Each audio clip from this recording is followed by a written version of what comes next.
What's up, guys? I want to go over a little bit of stuff today. Now how crazy it is out there. I practice different types of martial arts, and one of the most functional ones for street is actually Wing Chun. You modernize that with MMA style boxing, etc. But the geometry of Wing Chun is unbeatable. You look at other styles like Krav Maga and Jeet Kune Do, they have all the same concepts of the geometry of linear and angular movement. Okay, so we're going to block as well as strike at the same time, and we're going to cover our heads and modernize the Wing Chun a little bit, because the classical Wing Chun leaves your arms outstretched a lot and leaves you open for overhands and different kind of angular strikes. And that's the only reason why they say it's not functional for street, but it is if you know how to change it up a little bit. So I'm going to do some drills on my bag and show you a little bit of modernized, I call it MFS, functional martial arts, all right, or FMS rather, and uses the same concepts as traditional. We just tighten up a little bit and don't leave our arms outstretched in lap saos and bang saos, because it leaves you open for lots of different types of strikes. So we kind of tighten it up a little bit and turn it more into a functional Jeet Kune Do, okay?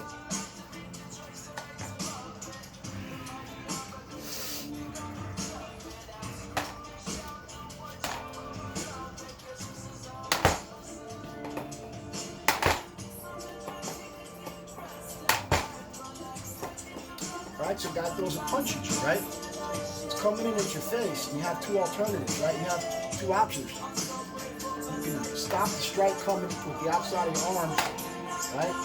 But if it bends around, it's gonna smack you, right? If you stop it here at the crease of the elbow, it comes around and hits you, right? So instead of just going like this and stopping it where it comes in, we use this arm and keep this hand here, so that should we block incorrectly and the hook comes up around and it's not so much of a straight punch like we thought and it has an angle to it, we don't get hit. And that's where the Wing Chun guys mess up, because they keep trying to make it traditional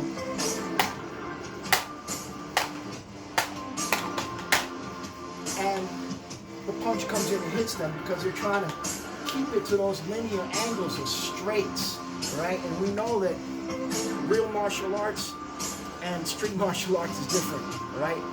Angles, right? Nothing comes the way it comes in the dojo, right? So this punch is coming in, and if you feel that it's a straight punch, okay, this works, goes that way, right? But if it's coming around, then you have to tighten it up. So it's a, right? Now you stop it, your head is guarded, right? And then you have the other option, which is the first one that I said, which is you stop it with this hand, and you have this here. Now this hand is already ready for this, which is why it's so great, because it's double the speed of the person getting hit, because the fist is already there and you're putting your body into it, right? So again, you have two options, right? You have the first one, which is punches coming in and you stop it, right? You're blocking here. You want to touch the back of your head to really, really cover up maybe, but as long as you have this coming up here, it's okay, right? Right? And then you have the other one, which is stopping it, and you put your hand up for the guard, right? And then from here, you're already ready to the, right? So here, punch, or here, elbow, right? Right? So, what else we got there with that, which is important to know, right? Because nothing comes straight, nothing comes too much of an angle. Person might be feinting, you know?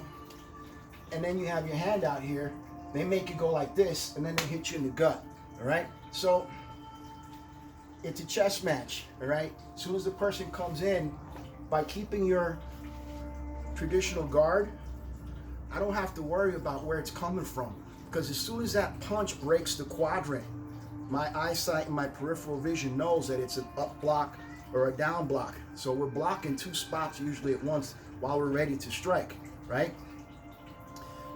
Very advantageous because we don't have to worry about getting hit too much, all right? We have a block up top, block down here. We could really turn right from here to an upward block here and deliver a punch, all right? Punching, blocking, backhand, face, nose, hit, right? So it's a triangle.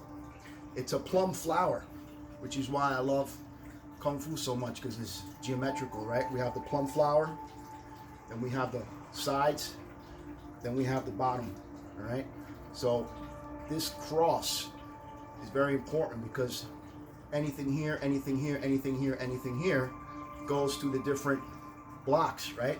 And this right here is all you need, all right? This is all you need. This right here is all you need. You got to get good at that, all right? You guard your head by touching here or at least bringing it up here, right? Because if you have your hand out here to try and stop it, something's going to come over the top and get you, all right? Even in classical, where you jam, that could still come around and get you, all right? So I really like to come in, guard the head, and then from here be able to still deliver elbows, right? Still deliver elbows because you're in up close. If you're up far away, you can't hit the person. Fighting's up close, right? So once again, right? Right? Or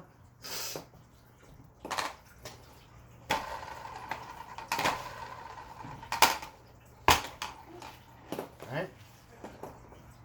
So I'm just going to free flow a little bit.